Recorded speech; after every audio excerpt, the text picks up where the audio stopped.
नमस्कार, आप देख रहे हैं एसपीटी न्यूज पर 25 दिसंबर 2024 बुधवार शाम 7:15 बजे राजस्थान की बड़ी खबरें। सुप्रीम कोर्ट के प्रवर्तन निदेशालय के जांच अधिकारों पर एक सीमा रेखा तय की है। अदालत ने कहा है कि ईडी किसी व्यक्ति के लैपटॉप या मोबाइल फोन से डेटा एक्सेस नहीं कर सकता।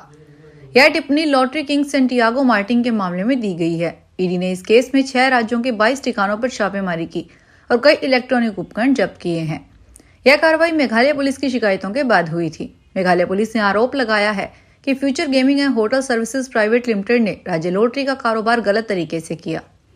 ईडी ने छापेमारी में 12 करोड़ 41 लाख रुपए नकद बरामद किए। फ्यूचर गेमिंग इलेक्ट्रोल बॉन्ड की सबसे बड़ी खरीदार है। माता वैष्णो देवी के दर्शन के लिए आने वाले श्रद्धालुओं के लिए बड़ी खबर है। श्री माता वैष्णो देवी संघर्ष समिति ने कटरा रोपवे परियोजना के विरोध में 3 दिन की हड़ताल का ऐलान किया है। यह हड़ताल बुधवार सुबह से शुरू हो गई है और इसका असर यात्रा पर पड़ सकता है। भक्तों को इस दौरान घोड़ा और पालकी जैसी सुविधाएं उपलब्ध नहीं हो सकेगी। पहले भी 18 दिसंबर को रोपवे के विरोध में प्रदर्शन हुआ था और एक दिन के लिए बाजार बंद किया गया था, जिसके कारण श्रद्धालुओं को परेशानी का सामना करना पड़ा था। प्रशासन के साथ बैठक के बाद अब कोई सहमति नहीं बनी तो संघर्ष समिति ने 72 घंटे की हड़ताल का ऐलान किया।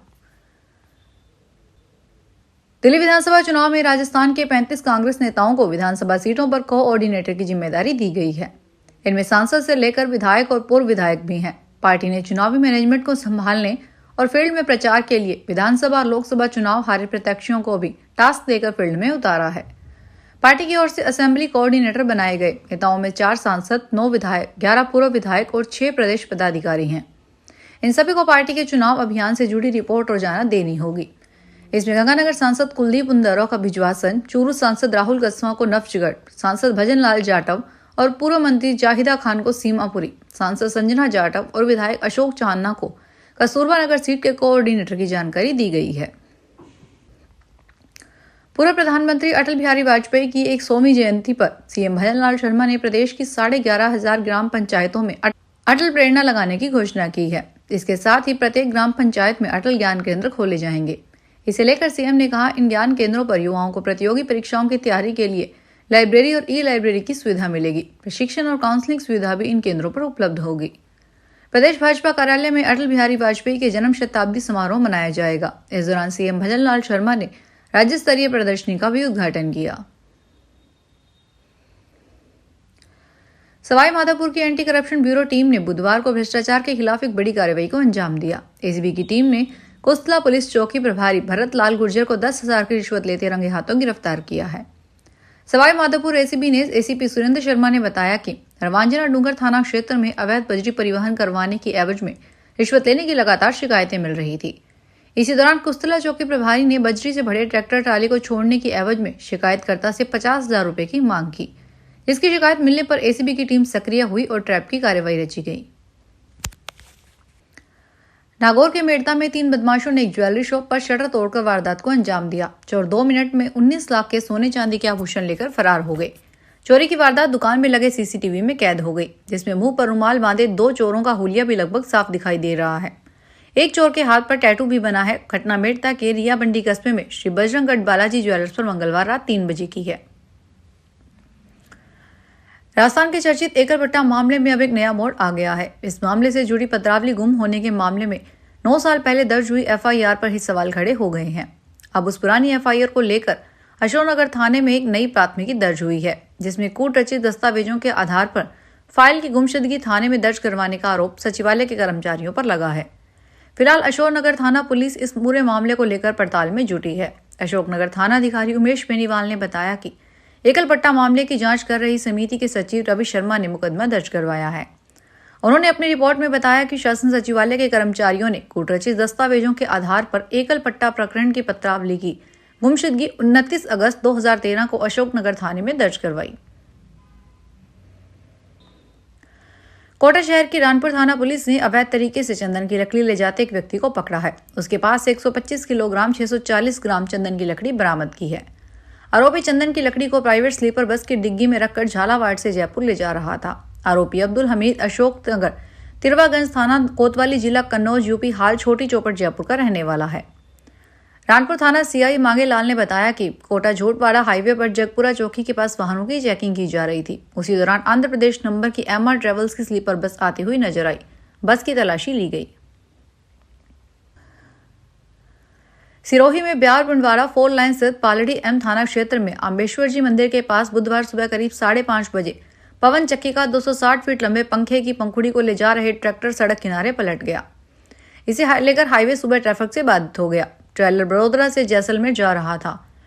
ट्रेलर ड्राइवर हरवंत सिंह ने बताया कि बड़ौदा से वह ट्रेलर में 270 फीट लंबा पवन चक्की का एक पंख लेकर बड़ौदा से रवाना हुआ था, जिसे ट्रेलर के 2 हिस्सों में रखा गया था। ट्रेलर के अगले हिस्से को वह खुद संभाल रहा था, लेकिन पिछले हिस्से को रिमोट कंट्रोल की मदद से चलाया जाता है। आम आदमी पार्टी के राष्ट्रीय संयोजक अरविंद केजरीवाल ने दिल्ली में चुनाव से पहले आशंका जाहिर की कि मुख्यमंत्री आतिशी को गिरफ्तार किया जा सकता है। केजरीवाल ने बुधवार को आतिशी, मनीष सिसोदिया और संजय सिंह के साथ एक प्रेस कॉन्फ्रेंस करते हुए दावा किया कि एक बार फिर उनके खिलाफ भी रेड होगी। केजरीवाल ने आशंका जाहिर की कि ट्रांसपोर्ट विभाग के एक केस के तहत ऐसा किया जा सकता है। अरविंद केजरीवाल ने कहा कि उन्हें सूत्रों से ऐसी जानकारी मिली है। पूर्व सीएम ने कहा, हमें 3-4 दिन पहले हमें अपने सूत्रों से पता चला है कि ईडी, सीबीआई और इनकम टैक्स की मीटिंग हुई है। उस मीटिंग में ऊपर से आदेश आए हैं कि कुछ भी फर्जी केस करके आतिशी को गिरफ्तार किया जाए। मैं पूरी जिम्मेदारी से आरोप लगा रहा हूं कि इन तीनों एजेंसियों से कहा गया है कि कुछ भी फर्जी केस करके आतिशी को गिरफ्तार किया जाए। पाली में करीब 35 लाख के स्टील से भरा एक ट्रक कुछ ही मिनटों में चोरी हो गया। घटना के वक्त ड्राइवर होटल में खाना खा रहा था। कुछ देर बाद लौटा तो ट्रक गायब था। घटना को लेकर उसने पुलिस में रिपोर्ट दी। पुलिस ट्रक की तलाश में जुटी है। इसको लेकर जगह जगह सीसीटीवी फुटेज खंगाले जा रहे हैं। जानकारी के अनुसार जोधपुर के बासनी से मंगलवार देर शाम को भीम निवासी गिरधारी सिंह रावत करीब 35 लाख रुपए की कीमत के स्टील रोल भरकर मुंबई के लिए निकला था। पाली में सदर थाना क्षेत्र में हाईवे पर रूप सिंह की होटल पर रात करीब 12 बजे खाना के लिए रुका। उसने अपना ट्रक होटल के बाहरी पार्किंग में लगाया और खाना खाने चला गया। कुछ देर बाद लौटा तो ट्रक माल सहित गायब था। अजमेर में पुलिसकर्मी और रोडवेज कर्मचारी के बीच विवाद सामने आया है। पुलिसकर्मी और परिचालक ने एक दूसरे पर मारपीट करने का आरोप लगाते हुए सिविल लाइन थाने में शिकायत दी है। सिविल लाइन थाना पुलिस ने दोनों पक्षों से शिकायत लेकर परस्पर मुकदमा दर्ज कर जांच शुरू कर दी है। जिला डीडवाना निवासी कांस्टेबल रूपाराम नायक ने शिकायत देकर बताया कि 23 दिसंबर को वह थाने से FSL माल जमा करवाने के लिए अजमेर आया था। शाम के समय वह अपने अन्य कांस्टेबल साथी बनवारी के साथ रोडवेज बस पहुंचा और नागौर जाने वाली बस में बैठने लगा। कांग्रेस ने कहा कि आम आदमी पार्टी और भाजपा सरकार ने दिल्ली के लोगों के साथ धोखा किया है और जो वादे उन्होंने किए थे वे पूरे नहीं किए और असलियत सामने आ गई है। इसलिए दिल्ली की जनता विधानसभा चुनाव में उन्हें सबक सिखाएगी। कांग्रेस कोषाध्यक्ष अजय माकन, दिल्ली कांग्रेस प्रभारी काजी निजामुद्दीन तथा दिल्ली कांग्रेस अध्यक्ष देवेंद्र यादव ने बुधवार को पार्टी मुख्यालय में संवाददाता सम्मेलन में आम आदमी पार्टी और भाजपा सरकार के काम पर श्वेत पत्र जारी करते हुए कहा कि दिल्ली सरकार कहती है कि हम काम की राजनीति करते हैं, लेकिन सच्चाई ये है कि ये काम की राजनीति भी नहीं करते। जयपुर के राज मंदिर सिनेमा हॉल में अल्लू अर्जुन की पुष्पा 2 की मूवी को लेकर विवाद हो गया। बुधवार सुबह 10:45 के शो पर पहुंचे तो यहां बेबी जॉन का पोस्टर देख परेशान हो गए और मैनेजमेंट पर लापरवाही का आरोप लगाया। दर्शकों का कहना था कि उन्होंने पुष्पा 2 के लिए ऑनलाइन टिकट बुक किए थे। जब यहां पहुंचे तो पता चला कि पुष्पा 2 की स्क्रीनिंग ही नहीं है। इधर इस विवाद को लेकर सिनेमा हॉल के मैनेजमेंट का कहना है कि हमने मेल कर दिया था और रिफंड का प्रोसेस भी शुरू कर दिया है। प्रयागराज में महाकुंभ मेला क्षेत्र में इन दिनों संतों, संस्थाओं के साथ ही प्रशासनिक अफसरों के शिविरों का निर्माण तेजी से चल रहा है। बड़े बड़े साधु संतों के भव्य शिविर तो देखने को मिलेंगे ही, साथ ही अफसरों के अस्थायी बंगले भी आकर्षण का केंद्र होंगे। इस बार प्रयागराज मेला प्राधिकरण के अस्थायी कार्यालय के ठीक सामने प्रशासनिक अफसरों के बंगले बनाए जा रहे हैं। इसमें मंडलायुक्त, जिला अधिकारी और सीडीओ के बंगले की कॉलोनी तैयार हो रही है। 4 करोड़ रुपए की लागत से तैयार होने वाली यह कॉलोनी सभी आधुनिक सुविधाओं से युक्त होगी। फिलहाल इस बुलेटिन में इतना ही, फिर हाजिर होंगे बड़ी खबरों के साथ।